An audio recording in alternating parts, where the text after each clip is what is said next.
All right, we're going to go ahead and get started as we wait for more people to hop on our webinar this morning. But I just wanted to say thank you guys all so much for joining us today. We're super excited to have you all here for our very first webinar. My name is Brittany and I'll be your moderator for the day today. I'm just going to give you a little bit of information about GM and about Blue Jeans, and then we'll hop right into the presentation this morning.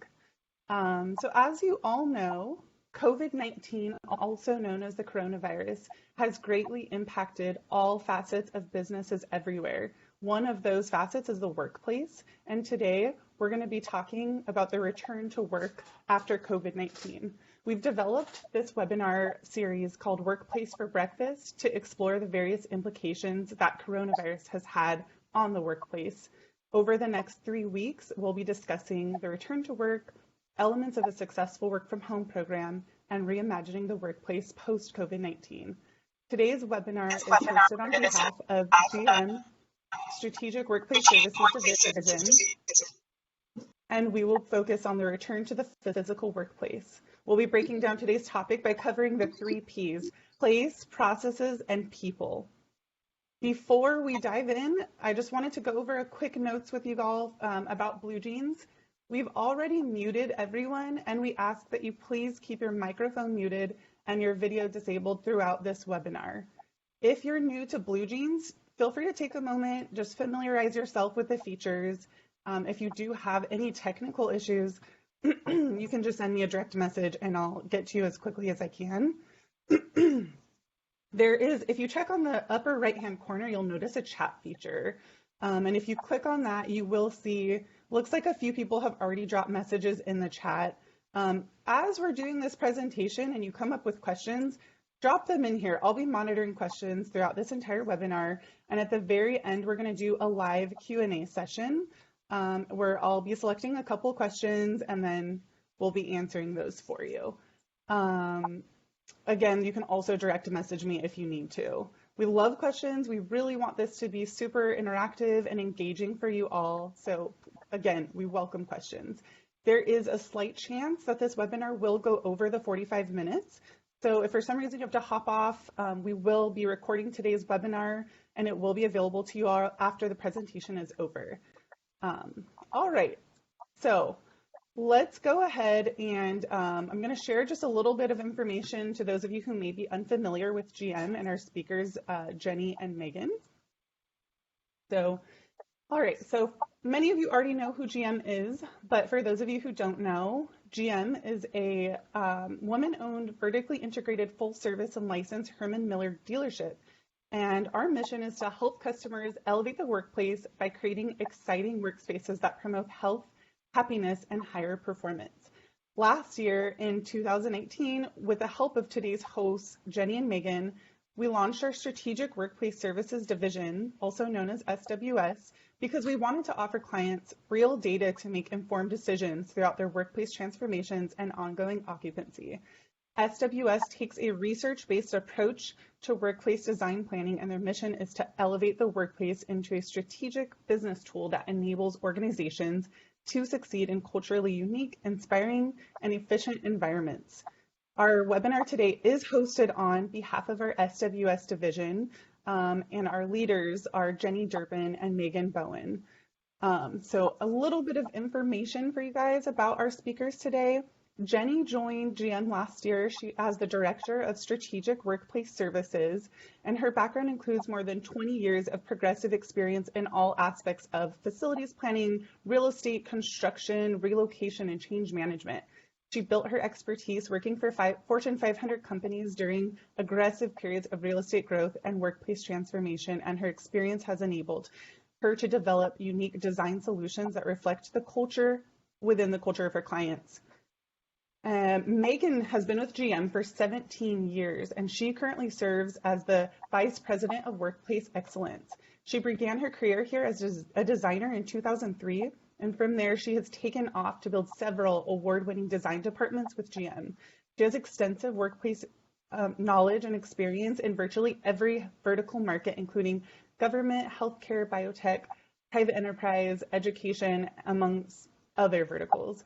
Both Jenny and Megan are IIDA professional members, and they're truly a force to be reckoned with. We couldn't be more thrilled to have them presenting today's webinar topic, the return to work.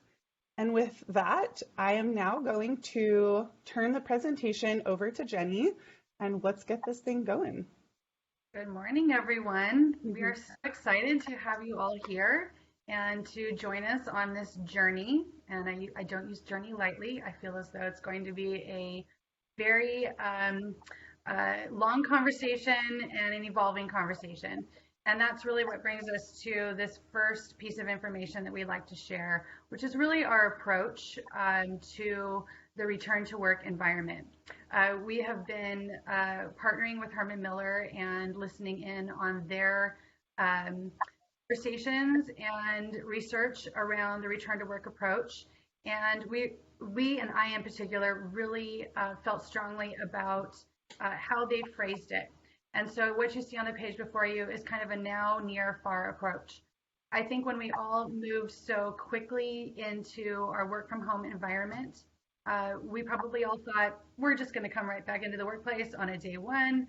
Everyone will just come back and we'll just pick up activities just like we had previously left them. But I think we're understanding now that there is going to be some significant changes and some adaptations that we're going to have to consider. So now it's more of a gradual approach to returning to the office. And that's what we're going to focus on today is how do you work with what you've got? And what things should you consider, not only within your physical work environment, but also the protocols and policies that you might need to institute. So that's kind of the focus of today.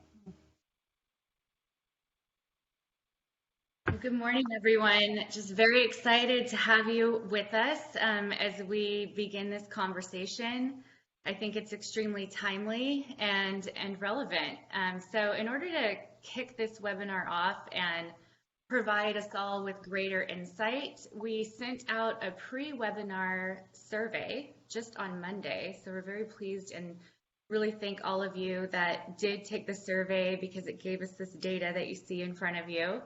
The graph on the bottom left represents the different size organizations that responded to the survey. A lot of you are in a variety of vertical markets from healthcare to government, private enterprise, and the respondents are ranging in organization sizes from fairly small to quite large.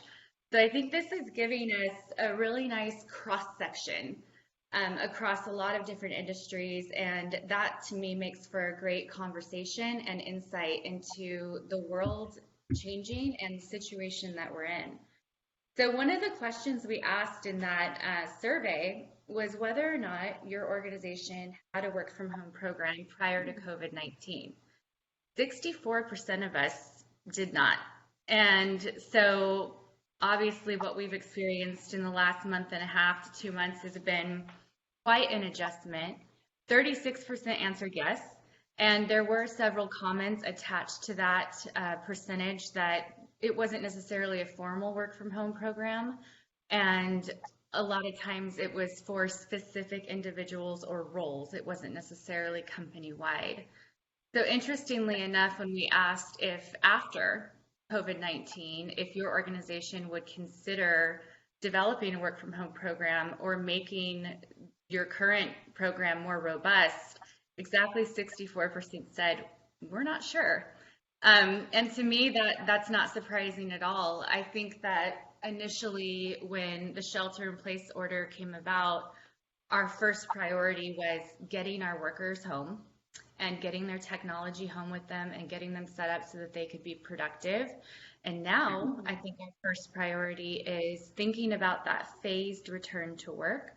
What does that look like? How do we communicate that? And what's its impact on our environment? So I think that the work from home programs will be developed a little bit later. After we take care of some of these top priorities, we'll start to lean into what does that look like and what did we learn while we were at home working. And I think that's a really great insight, Megan. And in looking at the productivity question in particular, you see the results on the screen that same level of productivity, Some increased and obviously some decreased. We knew that would happen. But what's really springing to mind here is the fact that we can now say in an extremely stressful and intense situation, we've experienced a work from home environment, and which is kind of many organizations' worst nightmares. And the staff and the employees are productive. So if we are productive and we are leaning into the video and leaning into these different ways of working in a highly stressful environment, then what's going to happen when we kind of get past that bell curve and we get back into what we're going to call the new normal, but a more an environment that feels a little bit more familiar to us. So I think that's kind of enlightening and gives us a sense of hope and expectation around what's to come. Definitely. I agree with that. All right, so we'll get started. Our first topic is place. And what we're really dealing with in terms of social distancing, which now the CDC and the World Health Organization is advocating that we change the term to physical distancing. So we'll be referring to that throughout the presentation. But how does that affect our environment, and how do we start to measure the impact that has on our space? So that's our first topic that we'll be sharing with you all today. So I want to take a look back, not too far back. I mean, we're talking a month and a half to 2 months. This is how we were working in our environments. This is how we've always worked in our environments. You see conference rooms, people are face to face, elbow to elbow, sharing information and collaborating. That's what we did even in our open collaborative settings. You look at the picture of workstations in the middle, and I mean, this is typical of a benching application. There aren't partitions, there are no screens. Again, people are face to face, sitting fairly close. And then your crowded lunchrooms.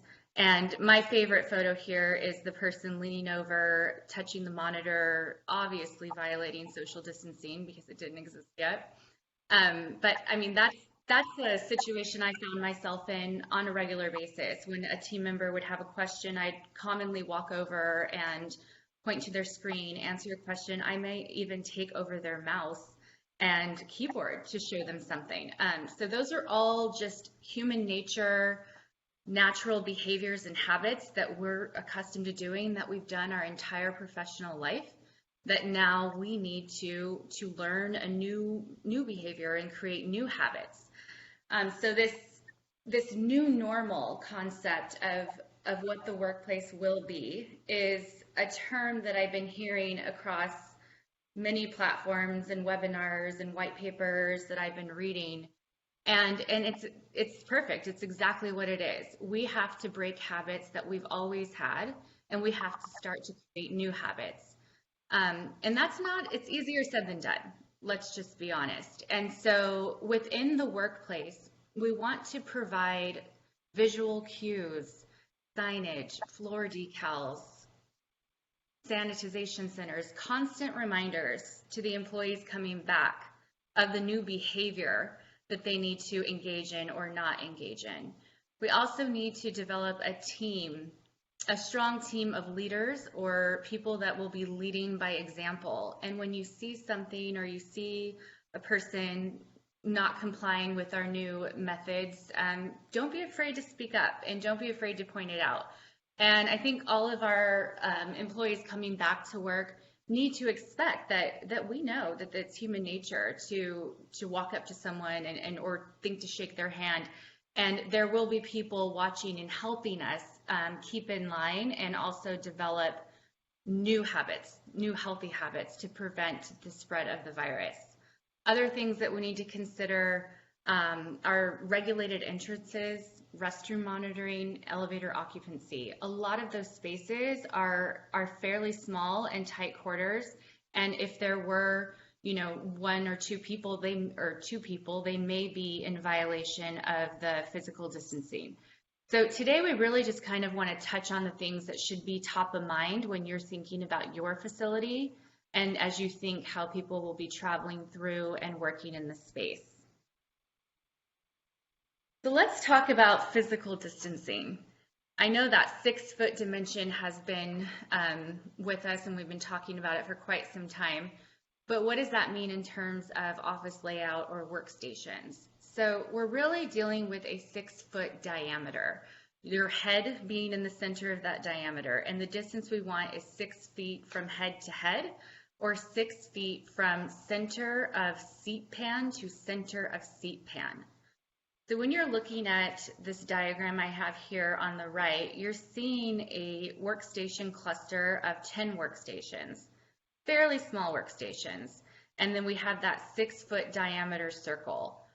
So you see that everything in green would be maintained in this cluster, and all of the red circles, we would ask that you remove those from this workstation cluster. And when I say remove, we mean literally remove the chair, remove the monitors or any technology that you have in that space, and you may even want to consider removing the work surface. That way, this workstation would be reduced to half the occupancy that it had prior to physical distancing.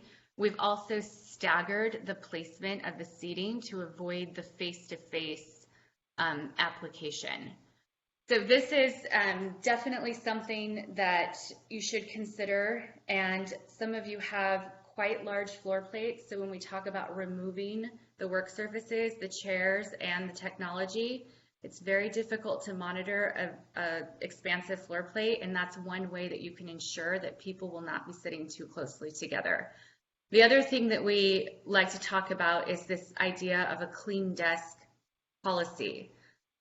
We encourage that when you have your workers return to work, that for now we ask that they leave their personal items at home.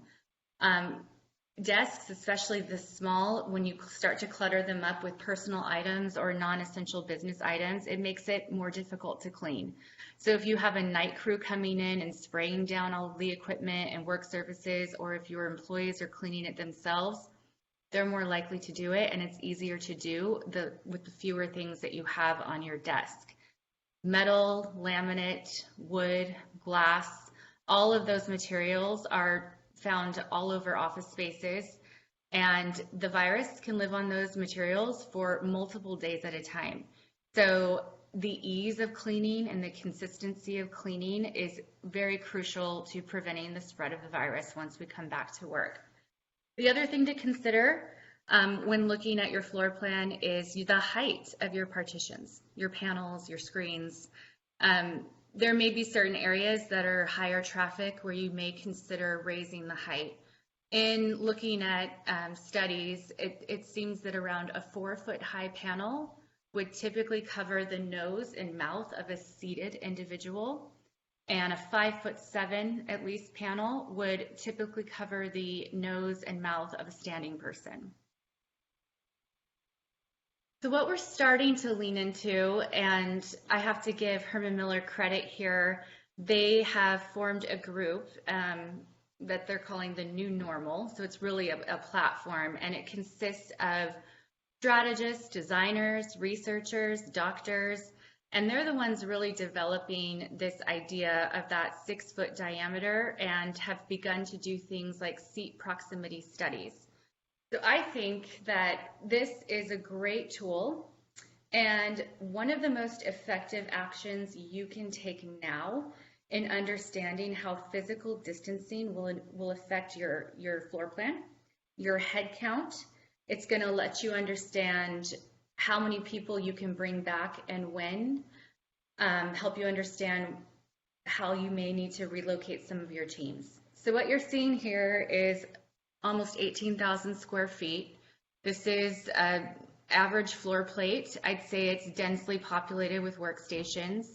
We have very small workstations, but for the most part, even in our 6x6 stations along the perimeter here, we are within the physical distancing requirement. So those of you that have the smaller size stations, you might not be impacted as much as you think. But when we get into the benching areas, we are seeing a lot of red circles, and those particular areas would need to be removed or reduced in this floor plate. So what we can start to look at is your existing layout. So this one, for example, has 121 desks. After we reduced the desks to comply with physical distancing, we now have 96. So we're about a 20% reduction there. The open group, we had 26 existing. After complying with physical distancing, we're down to 7. And I think that's what you'll find is that your group areas, your conference, meeting, collaborative, break room, cafeteria type spaces, those will be impacted the most to comply with physical distancing. And that's just due to the standard way that we design. I mean, we typically give people about 30 inches or 2.5 feet of space per seat in those applications. So you're going to see a huge impact there. For this particular plan, their enclosed group, which is mostly conference rooms, meeting rooms, they are reducing by 50% in those spaces. Overall, this floor plate was impacted to a reduction of around 32%. So again, I think that looking at your floor plans and your spaces from this lens will give you a good idea of your reentry phasing. So going into group spaces, this is a little different than just the standard 6-foot distancing. We really want to cap group sizes to 10 people. So what you're seeing in this floor plan here is a nice cafeteria layout. We have food service in this area as well. Anywhere that you have lines where people would be lining up to receive food or any type of service or product, you want to space out, I would suggest, floor decals of exactly where people should be standing if there's multiple people in that line. I would also suggest putting signage at every entrance, maybe even possibly have someone monitoring it to make sure that we're not allowing people to enter once we've reached the maximum group size of 10 people.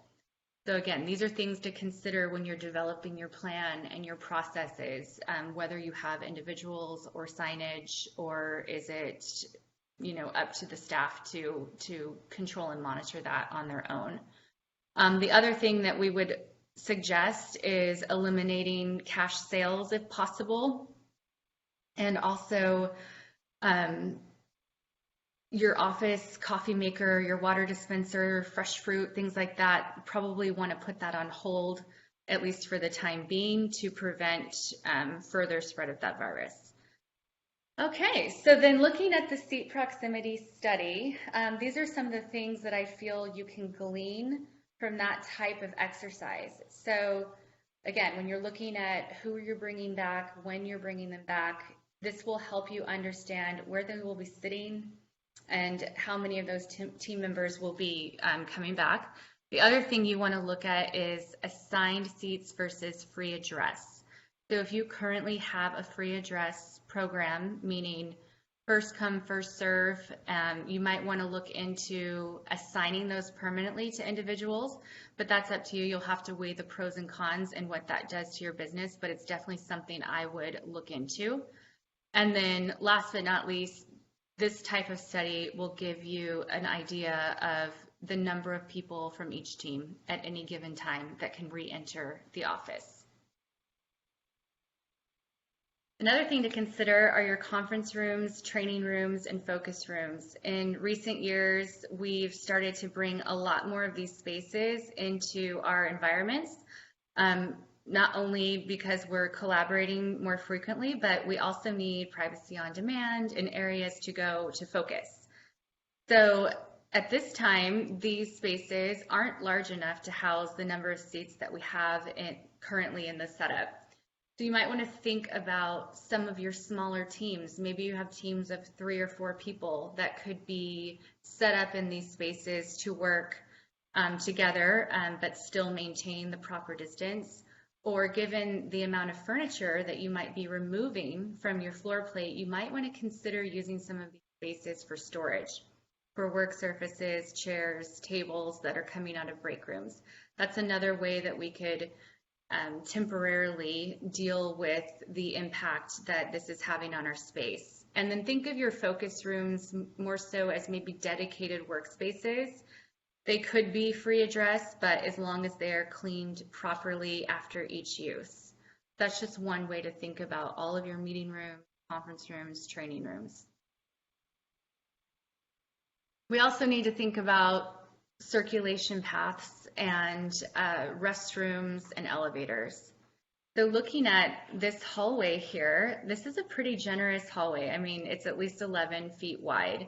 And that's a luxury to have in a lot of offices. A lot of times, workstation clusters in the sea of open plan, many times we only have 3 foot 8 inches. That is the minimum legal aisleway.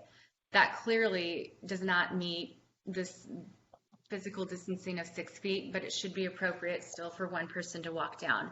But you want to think about these hallways, and again, educating and encouraging your team members about this new normal, this new etiquette. So even though this looks wide enough, you can clearly see that those circles are overlapping. So we want to start that new behavior of waiting for individuals to pass through the hallway before we walk alongside them. Also need to consider restroom monitoring. There may be ways that you can add locks to doors, or even some way of documenting or communicating whether or not this is occupied or unoccupied, much like you see in establishments that have single user restrooms. You can see in this restroom design, it's meant for a capacity of 5 people at most, and 2 people can barely operate in that space and still achieve physical distancing. And then lastly, we have the elevators over here. Elevators are all different sizes. This is a pretty standard size, and you can see that this one person is all we can fit in that elevator. So again, things to think about. How are we monitoring that? If we're going through the measures of changing and reconfiguring our space to meet the needs of physical distancing, it would be a shame to violate that here in the elevator to bring that into your newly prepared space. So this is something that landlords and facilities members will need to figure out as we move forward. And here are some possible solutions. So again, I talked about these visual cues and triggers that can help remind us of how we need to be behaving in our space.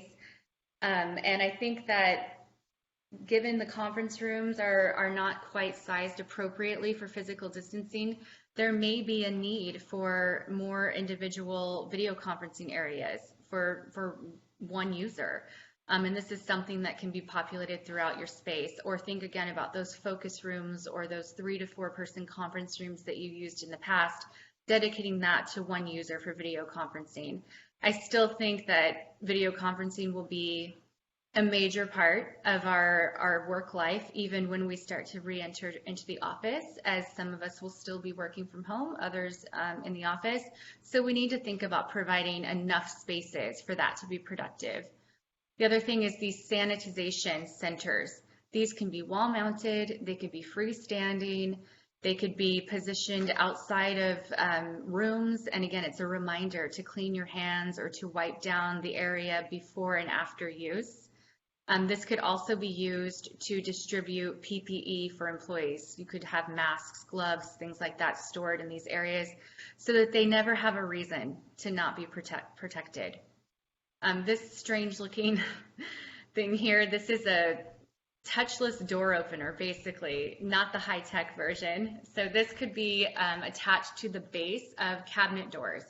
So if you have areas where you store supplies or where you'd normally be opening a cabinet, you can actually operate this and open this with your foot. So a lot of little creative ideas out there. We're actually working on compiling several different solutions to keep the office clean and as touchless as possible. And the other ideas I have here is like the UV clean sanitizing machines. These have been around for years and widely used in healthcare. This can be placed in shared spaces where you may have devices that you plug into your laptops for screen sharing. You might have remote controls. This can clean phones. So any shared device or tool that you have in and around your space, this is something that you can easily add and sanitize those items. Another thing to think about is electrostatic cleaning. There are services that can come in and do that. And then there's also nanoseptic self-cleaning services. So like or surfaces. So what you're seeing here on this door handle. These are high-tech surfaces that basically are self-cleaning. And so throughout the day or throughout a course of time, they're populated with chemicals that will clean throughout the day and after use. So these are just some ideas that you can think about your environment and areas where you have to touch a surface or doors that you must open. These are some possible solutions. So with that, I think we've given you some ideas about your space and how it will be impacted with physical distancing. Again, I do believe that seat proximity study is a really great tool to help you understand phasing and re-entry. You want to think about every area of your office, your reception area, your lobbies. Think about your seating, remove seating in lobbies if you can to maintain the group size no more than 10. And also any books, magazines, things like that in lobbies. For now, it's probably best to keep those out of reach. This is just really scratching the surface on the different areas of your facility. We are learning as we go. We're reading daily, and we will consistently update this information and push it out to you all, either through webinars or just on an email digital platform.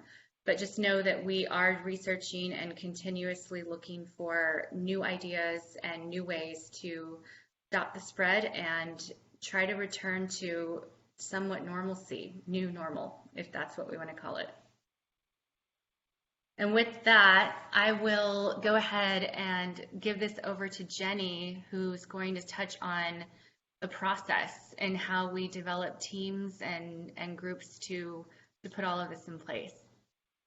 All right, so everyone take a deep breath. That was so much information, and Meagan, thank you for the really thoughtful and comprehensive approach to giving ideas and concepts and thought starters for you to consider in your own workplace.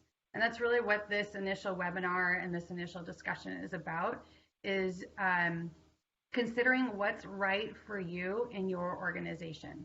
And so that really is translating everything that Meagan has shared, and along with a few things that I'm going to talk about, to form a process and a framework that's really going to guide you through this period of time, this initial period, and then kind of on an ongoing basis. So while some of this information might seem like common sense or practices that you already have in place today, I really think with the magnitude of the COVID-19 experience and the look it's having, microscope look, that it's having on our workplace is really causing us to brush up on our skills and brush up on our approach to how we transition back into the workplace. So Meagan, if you could advance the slide for me. So I'm going to talk a little bit about creating your framework. And some of you might be really familiar with this approach and this construct, so just bear with me. But again, maybe there's a fresh takeaway in here for you as well. We know from the survey stats that we have a wide audience on the line today. So we have everybody from organizations that are 20 people strong to 2,000 people strong, and in a wide variety of organizational maturity. So really I'm trying to take a broad stroke and give some ideas and concepts to you to take away to form your own teams and your own framework. So I'm going to talk first about the essential stakeholder team. This is likely the team that was quickly enabled to take your employees into the home environment, and hopefully you have been continuing to have conversations with them. But if not, now's the time to re-engage with them around a comprehensive look at coming back into the workplace. Folks that typically participate in a team like this are obviously your facilities, security, environmental health and safety, compliance, regulatory bodies, HR, obviously, and maybe communications and PR teams. You might also want to consider adding in those business units that have zero disruption tolerance whatsoever to kind of test your programs and plans along the way and make sure that they really are robust and have a strong business resiliency for you. The other piece, and I'll speak directly to the facilities managers and the real estate leaders in the house. I know that you are probably carrying the flag as a project manager for a reentry plan like this. So just a little nod to this approach for you and the effort it's going to take to your teams and to you to kind of lead through the change. If you are acting as a project manager, then I likely understand some of the implications we're going to talk about. But if you've never had a PM or anyone that's kind of stepped in to partner with you on a previous relocation or a workplace transformation, consider bringing in a PM to support you and keep a line of sight on the crucial schedule elements, deadlines, deliverables, things like that. All right, so the first activity that the essential stakeholder team is really going to take on is to assess the current workplace. Don't take it for granted that you know what's there. Take the time to go discipline by discipline and look at your current workplace environment and everything that may need to change or can stay the same, because there could be some things that actually aren't touched. But it's really valuable to look at each aspect of your workplace and consider what's going to be different for you. Meagan obviously touched on the physical workplace, but obviously we know janitorial and housekeeping is going to be crucial in the new workplace. Talking to your service providers, looking at your contract, understanding what programs and methodologies they recommend would be really valuable for you to evaluate or look at right now. They are your subject matter experts, and they can offer you the right program and also the supplies and the cleaning products that you likely need to use or enhance and bring into your space. Meagan talked about amenities and services, so what makes sense for your organization to have in terms of operating hours and what's available in terms of services when the staff is a bit reduced on campus or on site. And a nod to those that are in multi-tenant facilities. This is a time when you should be reaching out to the landlord or the property management to understand what protocols and things that they are expecting you to have in place or behaviors that they're expecting you to adopt. They also will likely have a line of sight on the other organizations that occupy space and their reentry plans. And that's going to be critical for you to know as well. So with that, as you're going through this assessment, you're actually getting an understanding of your physical workplace and the changes that you need to make. And now's the time when you're going to start to build your plan and understand everything that's going to take to bring folks back into the workplace. Now's the time to start looking at mapping the needs of the business with the departments and teams and who should return first. So considering how many people should return, should you have a wave approach? How many people are you comfortable with in each floor, on each site, on each campus, if you're in a larger location? And really making sure that you're thinking through how many waves of people and in what sequential order you want them to come back into the workplace in. Again, we're trying to really create a holistic, proactive approach. So giving yourself some time to understand how one team absorbs back into the workplace before adding in another is really going to help you create that comprehensive approach. Okay. Move on.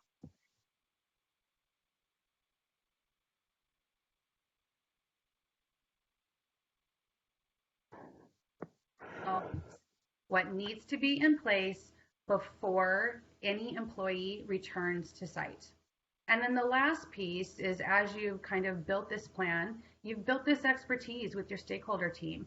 And so now they are really in the position to be the reliable source for your communication plan, and making sure that you develop a comprehensive approach to communicating, and ensuring that all the key messages that your staff and employees need to understand before they come back onto site is mapped out and understood. Meagan, would you advance the slide for me? All right, so I won't take too long on this slide because there is so much information to share. We really could go on and on, but really I'll just call out a couple things for you here. A communication plan is really essential for any organization or any stakeholder team to demonstrate to the organization that this is a proactive and well-balanced approach. So taking the time to consider what content needs to go out, who needs to get it, when do they need to get it, and ensuring that that communication plan can be found and accessed by employees across the entire organizational base is going to be crucial to making sure that there's transparency, there's thoughtfulness, and that you're able to manage kind of any misinformation or confusion that's out there. I'll touch briefly and say that in the audience category, you can see the list that I started in terms of like who might you need to communicate to. I'll just call out that visitors and your external audience will also need to understand what your practices and behaviors are when they come into your workplace. And then considering again the schedule and the phasing for your communication plan.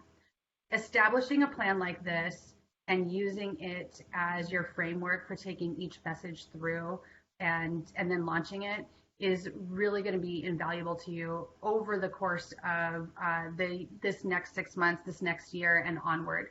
So putting that behavior and that discipline into place now, I think will really help your entire framework and process come together. All right. So one more slide, and then actually we'll just move into people. Just really quickly here, your organization might not be ready or interested in a comprehensive work from home program, but don't lose this opportunity to understand what this experience has been like for you. So take the time to talk with your leadership and the business and conduct those in the moment research while we're in this time to collect the information that might be useful for you, even if your work from home program in the future is purely related to business continuity and is not an established practice for your workplace. All right, I think I did it. So now we are at the 10:45 mark, so we understand that we committed to you till 10:45, but if you're able to stay online, then we're going to continue into people and into some Q&A at the end. Thank you, Jenny. Really at the end of the day, looking at place and process, we're evaluating that in order to bring our people back, and they truly are our most important asset. So I think that this re-entry really needs to be viewed as almost coming into a new environment, like you would if you were, recently changing, updating, or moving into a new space. Granted, the environment is most likely very much the same, but our behaviors are different and our employees aren't really sure how to navigate that. The one thing that we have to remember is that it's not obvious, and we will be successful the more that we communicate the changes and the differences in the environment.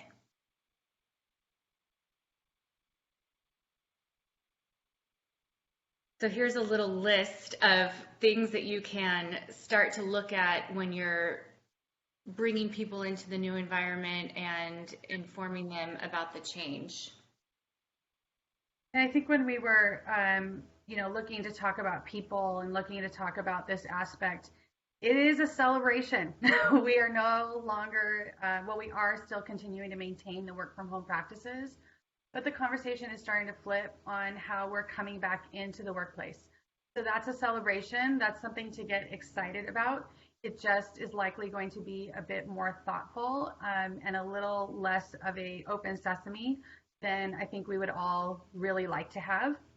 Um, we feel that there's been, with the transition of employees going back home so quickly and swiftly, that coming back into the workplace might have, there might be a little bit of insecurity or mistrust or challenges with people adapting back in.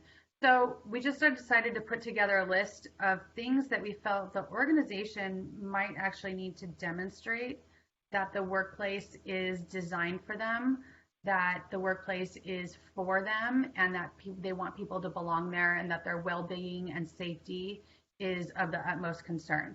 So this is just a list of things that could help you and give you insight into how to build that return to work communication plan, but how to demonstrate to staff that it is a safe and celebratory environment to be back in. Exactly. And when we were putting this together and we thought about that journey back to work, we really liked this image of the world-changing user's guide. I honestly don't think it's a bad idea to create some sort of user's guide or welcome process back into the environment. Take your employees on tours, show them where all of the sanitation areas are and how you're monitoring restrooms and the clean desk protocol, and talk them through the reasons why that exists. I think communication is your biggest tool in this reentry program, and try to have some fun with it. Identify a team of people that are well educated on the subject in your organization that can be there as the change champions to answer questions and just offer guidance as we navigate this new normal. I'll let you take this one, Jenny. Yeah. So I love this slide. This comes from many, many years of experience of taking staff and organizations through workplace transformation. It always gives me a chuckle because you do have this wide variety of people and how they respond to change. And I think in particular to this experience, it's kind of a boomerang effect where people were suddenly and swiftly moved home and we're really like, yes, I'm going to embrace it. I love it. This is what I've been asking for. And they are really in their element. And others have had challenging home work experiences or are really isolated. And so they are not having the best experience and are really happy to return to the workplace. There's others that have been personally impacted by COVID-19. And so this experience has been very challenging for them personally. So I just wanted to put this out there and say people adapt to change. They take in information at very different rates. And so when you are leading through the change and when you are interacting with colleagues in the workplace again, to just remember that and have compassion for the experience, the shared experience, and the unique experiences.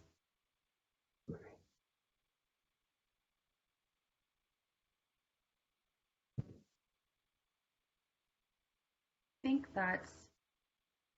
we're now at the end of our webinar and we're transitioning back into Q&A. Before we get Brittany back on the line to facilitate our Q&A session, we just want to remind you that this is a weekly webinar series. We have an appointment coming up in next Wednesday, same time, same place, and we'll be discussing what a work from home program looks like. And the other piece is that, we really appreciate that you participated in our survey. We will be doing another one.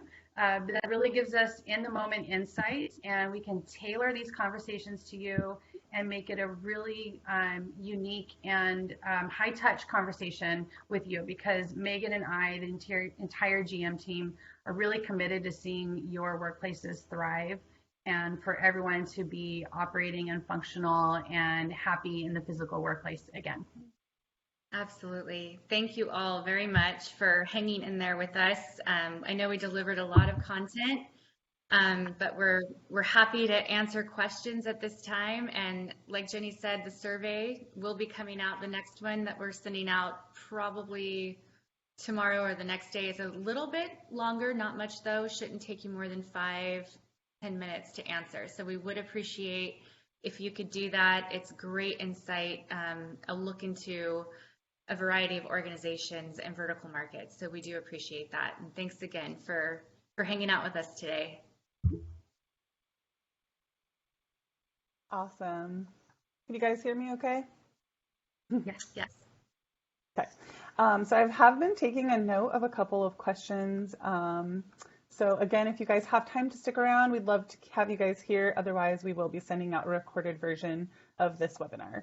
So a great question that I saw asked was, are these recommendations meant to be temporary until we have a better understanding of the viral spread, or do you see this being long-term? And if so, how long? I think that's a great question. That's a question that everyone is asking. We don't know what we don't know. We are becoming experts every day. That is not a canned response. That is more of a, we really don't know what we don't know. We're becoming more educated and more aware every day. I will go back and say, let common sense prevail. So again, your leadership team, the insight and the shared expertise that you bring together within your organization to make those decisions needs to be of utmost importance. And choosing to enact a permanent solution or a semi-permanent solution is really up to you. I take a cautious approach. I do not want to eradicate an entire workplace program that it really responds to the needs of an organization when they are at their fullest and most thriving moment. I would rather approach it conservatively and to enact those changes that feel relevant and timely and respond to the needs right now, but to consider it as an ongoing conversation. It's not going away. It is going to alter the way our workplace is in the future, but to do it conscientiously and thoughtfully is the right approach, in my opinion. I agree. I think that we need to live in the now. And right now, we don't know how this virus is going to behave. So I think that taking very cautious measures initially in this first phase of reentry is super important in controlling the spread of the virus. And also as we get into warmer weather, you know, there could be major developments in coming months. So I think initially we need to be super cautious. And then as science progresses and we see what happens with this virus, we'll start to know more about how this will permanently affect our workplaces. Thank you. Thank you, Jenny and Megan. Another question that I saw come up from a couple of people is with regards to masks.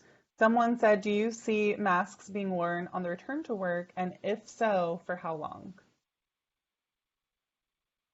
Again, I think that's, it's a hard one. It's anyone's guess at this point. I do think that initially masks should be worn in the office in those initial phases and returns to work. But again, I think we have to wait and see what happens with the spread of the virus. I mean, there's been talks about re-entering and then having to re-exit because there's a spike in cases. So we have to be prepared for that as well.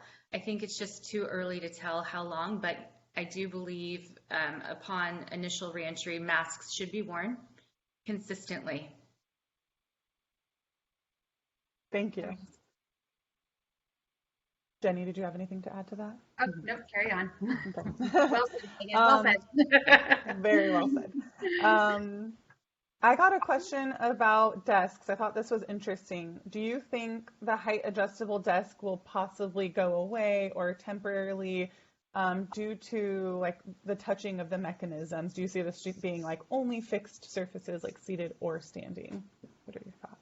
I personally don't see sit-stand features being eliminated because, again, we've done so much work on employee well-being and these things, so that has to be balanced. What I do see happening is organizations embracing technology that would allow you to make the change from your mobile device as you approach the desk, or Right. a really rigorous cleaning plan for touching the mechanism and cleaning it and having sanitization wipes right there at the ready. I agree completely with that statement. I mean, I think wellness and health was already a huge subject and initiative in so many of our workplaces before this happened. I think that we're going to see even more energy and effort towards creating healthy, well environments and providing employees with that ability of choice and to move throughout the day. I don't think we'll go anywhere. I absolutely agree. Technology will become much more robust and present, and interfaces will be from mobile devices or just voice activated. I mean, there's a lot of different things out there that we're not quite there yet. So up until that point, we'll have to be clever with the cleaning and even screens that are attached to those surfaces that are maybe taller so that when they go to a standing height, we're not affecting the user on the other side because now we're over their partition. So there's little things like that that I think we can work into in the environment in order to maintain ergonomics and well-being. Thank you. I want to be mindful of everyone's time. We're about to approach the 1 hour mark, and I'm sure some people have meetings around 11. But I wanted to piggyback. I've gotten a couple more questions about masks. One person, so maybe this will be our final wrap-up question. Someone was asking if masks should be provided by the employer, or do we ask the employees to bring them when they return? And then another person was asking, should we give people the option to remain from home if they're not comfortable wearing a mask? So I would say that's a two-pronged question. Now, I'd like to take part of that and raise it up actually to a broader context. For the initial reentry back into the workplace, it really will be up to the individual if they feel comfortable coming back to work. That could be because they are themselves high risk. It could be because they've been personally impacted by COVID-19. It could be for a variety of reasons around trust in the organization or trust in the government. Whatever their reason is, for a period of time, it will be up to the individual on when they feel confident in the return. And that won't last forever. That is not a sustainable approach over time. But I do think initially that it is going to be that way. So I anticipate that organizations are going to want to exhibit their trust or exhibit that they want employees to return to work, and they're going to make masks available and PPE available. However, if you as an individual are more comfortable with your own mask, then bring it, right? So I do think there's going to be a duality there and a shared responsibility there. But I don't anticipate organizations would rely purely on the individual to bring their own PPE. Mm-hmm. And that's actually indicative of biotech environments and R&D workplaces and hospitals. They're going to ensure that they're providing the appropriate PPE for the workplace because they are ultimately accountable. Mm-hmm. Absolutely. If you guys have time for one more question, I've had a couple people asking this a few times. And they're asking, how will this affect classrooms with a group cap? How do you feel the group cap of 10 will affect classrooms? So same question. That's a good question. That is a really good question. Do we answer as a mom or do we answer as... I think that we do need further research into that. I haven't actually read a lot about that issue. And as a parent that currently has children home from school and a designer that's had a lot of education projects, I know for a fact that there aren't enough spaces within schools to reduce group size to a maximum of 10 for classrooms. So that definitely is a challenge. I think that they'll have to get creative with cafeteria spaces, auditoriums, and maybe even section some of those off in creative ways to isolate groups of 10 within a larger footprint. That would be my guess. I definitely will look into that, though. I think that's a really, really great question. Awesome. Well, thank you guys all so much today. We do want to get this wrapped up for you all. We will be making a recorded version of this webinar available to you all on our website and our YouTube. We'll be sharing that out on social, and I can also include a link in an email for you guys.